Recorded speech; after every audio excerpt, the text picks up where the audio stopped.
Oh, hi, you're here.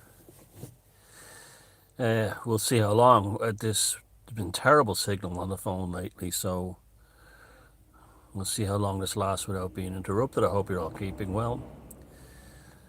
Today I want to talk about why I do what I do, okay, in terms of my own country. I am not here to reform the system. I am not here to reform uh, the government or the political system or anything like that. I'm here to remove people away from it forever and to start their own thing. I am not here to get the normies of the NPCs to wake up. They can never wake up. It was a very painful lesson for a lot of people to learn, but a necessary one. I have to open the door just with the traffic going by to try and keep the signal. So, it's fucking cold though. So, we have a referendum coming up in Ireland. I will not be voting in it, not as a protest, just because I'm not going to waste my time. I find walking into a polling booth to be horrible. There's an element of darkness about it. I don't see it as a privilege. I don't see it as something I should be honoured to take part in. Mainly because there hasn't been a democracy in years. And I can guarantee you, if whatever side wins the referendum, the government will push it through regardless. I can tell. It'll just be another repeat of the other ones. Like the Lisbon Treaty was the end for me, and you'll have the same thing. Like the majority of the population voted no overwhelmingly, right? Just imagine that happened. I'll pull the car in as the car door in as a, overwhelmingly voted no. Okay. The government will. Here's exactly what will happen. The politicians will say things like, well, we didn't listen, or we didn't educate, or we were very poor in getting our message across. That's what they will say. They always say this. They never ever accept that the majority of the people had a contrary opinion to what they wanted.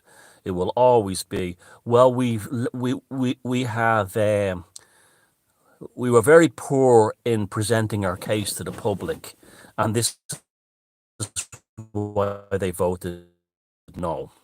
We could have been better in communicating, but we were not that.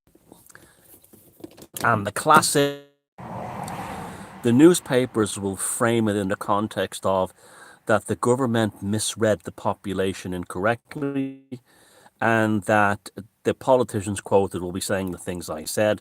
So they will have exactly the same mandate as the politicians, as they always do. And they'll immediately start beginning to run the referendum again, this time telling you to go back and get the correct result they want, just like they did with the Lisbon and the other treaties. Now, even if it was 99% voted no, the government will never for one split second assume the population have a point. No, it was a problem that with them communicating their propaganda effectively. Now, if that doesn't hate you, does not prove to you that these motherfuckers in politics, the establishment, the civil service, the mass media, absolutely, and you dumb Egypts still call them by their first names. Oh, Bertie, Leo, do me a favour. That you're still a bunch of dumb fucking mix. And all those people around the world who tell those jokes that the Irish Tick Paddy jokes are all true. Most of them are like that. Like, for instance, let me just, there's numerous examples, okay? We need, the only reason the Irish learn anything is through catastrophic disasters, okay? This is the only thing, right? And it'll only be a tiny bunch of them who will be sentient enough to learn it. And these are the ones that I'm here for. I'm not here for some cunt down the street who was screaming at the television yesterday at British soccer teams going, us, we, them, us, we, us, you know, them, those fucking idiots. I'm not there for them. Let Mother Hydra's babies feast with insatiable revel. Let's talk about the famine. Oh, the Irish love to go on about the famine. You know, oh, the famine, more to more, you know, the great hunger. Oh, and the poor people all starved. I'm going to say something now that you're going to find quite disturbing. The majority of the motherfuckers who died in the famine were the same as the majority of motherfuckers who took the booster, who took the foghorn leghorn. They never made any contingency for the future. They all had 15 kids because that's what the priest said, told them to have. They continued to do the hereditary land succession thing where when all the land was divided up equally between all the sons until the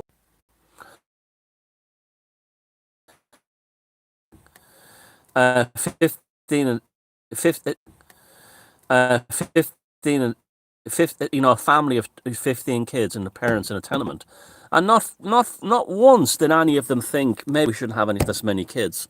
You know, oh no, but the priest will read our names out on Sunday. Stay and save lives. And that went on in every country. Look at the East End of London, but at least they have the sense not to have all these kids. Now, so the famine strikes, right? And you have a situation develops where the NPCs are going, "Geez, what will we do now?" Okay, and the other ones are saying that. So you have a situation where, literally, this whole thing that they were, you know, I know there's the legacy of the penal laws and all that. I know that stuff was all real. But you had situations where people were going into the workhouses and because they didn't know how to take care of themselves. The potatoes failed, that was it. And it was millions, not just a small number. Now, this is doing this. We'll get through this somehow.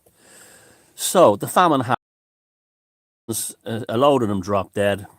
I only really, you know, of course you feel sorry for the poorest people who didn't have anything, both this country and then there was other ones who fucked off to America who, you know, went on to create the McDonald's green. However, something remarkable happened, right? Something remarkable happened. The ones who are in the tribes and stuff, the ones in the what we call the Irish resistance, whatever it's called, these are the ones I'm working for. The ones who remained benefited greatly. Not because that they were parasites living off the ruins of what was left, but within 20 years of the famine, there were railways and new roads and all kinds of infrastructure and tremendous opportunity. Let's see. Now, anyone who's 40 or older, see, I don't like it doing this way because the neighbours see me. And anyone 40 or over, I can't imagine Barry Drew more like this. Anyone 40 or over knows that 20 years is not a long time. Not a long time at all, okay? And within 20 years, this country had been completely reconstructed from the ground up. Absolutely rebuilt and reconstructed from the ground up, okay? And these people had tremendous opportunity open to them. They weren't in America being picked on because they were Catholics and running to the priest for protection. And they weren't in mass graves in the ground. Something kept them alive and kept them going while everyone else starved or ran away. And just like today, a lot of the ones who ran were NPCs. They couldn't think of anything else to do.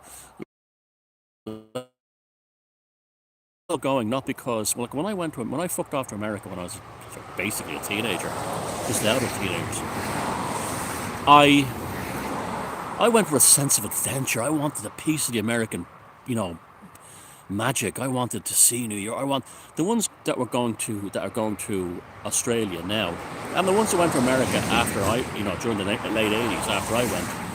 They're only going because all of their friends are going. And it's a school run now. And they're only going because all of their friends are going. And these people are NPCs. They're not going to Australia for some great adventure. Oh, sure, John, Mary, Sinead, Brian is all going. I'll go too. That's why they're going. Now they'll tell you, oh, it's because, you know, the cost of everything, but it's not easy living in Australia either. Although I do grant you, the same shit that's going on here is going on down there, but I do grant you that the weather is better. Though today in Ireland, you can't beat this place with the weather like the way it is now. And the ones who were left were a kind of a new middle class demographic. They were a new, let me say.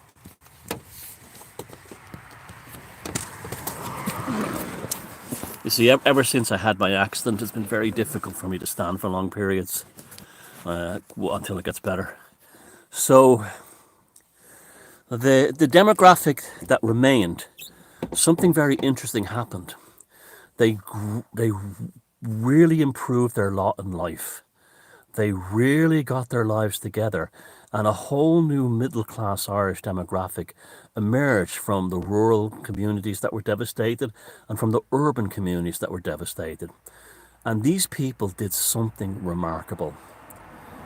They formed the Gaelic League. And the Gaelic League is really what's freed Ireland. And that's where Patrick Pearson, all the others all came from. And these were people who socialised with Catholics and Protestants together and realised that the future of Ireland was based upon being Irish and not being British.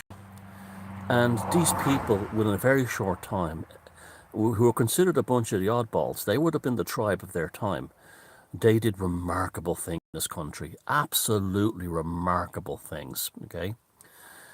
And incredible people. Because they were not NPCs, they were not the children of NPCs. They were the ones who realised they could do things. And what caused that was the famine. The famine got rid of a lot of Irish NPCs and normies. And it left enough, a tiny amount of them, to rebuild Ireland properly. And that's what we are. The famine today is the needlecraft. Just like this is going to wipe them all out, and they're all running to Australia, the younger ones. The ones who stay, if you're in your 20s now and you stay in Ireland, there's a possibility that you'll have an amazing life in your 40s. Because they'll all be either dead or dropping dead, and the others are gone, and there'll be opportunities and things to have. And that group is who I'm here for. I'm here for when all this catastrophe is over, and all this WEF and all this sort of shit falls apart. I'm here so I can hopefully inspire you, and people like me in this movement can inspire you to do it properly this time, and to keep the Celtic, Gaelic, Irish story going. And it's as simple as that. And that's why I'm not going to vote in this bloody election, and that's why I'm not going to ever talk to a politician, go on a mainstream show, because that's the same thing as picking up the spuds that are blighted and saying, what are we doing next year? Shall we wait until the spuds get better? Now you think about that one. You think about that one. Those of you who feel despondent, that are trying to make this country a better place for all, a fairer place, place with more freedom, who want the likes of the needlecraft never to happen again. And you're feeling despondent because the people that you were trying to reach yesterday were all like going, us, us, we, them, us, us, we, at British soccer on the television. What have I always said to you? Just wait. Just wait.